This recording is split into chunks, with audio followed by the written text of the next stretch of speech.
para po hindi yung gang kasama na loob na. Kasi po yung ending Huwag ka na parang magpaliwanag. ano na po, pinatay na po agad nila kasi siya na po yung nakatulog. Kaya sa ending mo, papatayin ka rin siya. Opo, sir, ganun. Pero ano eh, wala. Huwag na Ganun yung magpaliwanag. Opo, tradisyon na po nila yun eh. Tradisyon nila, sir. Ako din, Play. Huwag ka na magpaliwanag. Ending. If you will recreate, papatayin mo ang ending. What would that be? Lahat ng bumasi, Steffi, habol ang ng taong bayan.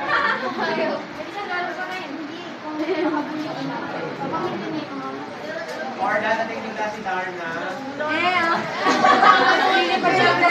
Darna. Or maybe Lunita. Papatayin sa Steffi, bibigyan lang ng time para magpaalam. Kasi sir, pag tumakbo naman si Tessie, ano ang mamamatay, pamilya niya. Hindi pare silang tatakbo. Sabay silang tatakbo. Makabulin sila, pero may kotse naman dun, edi...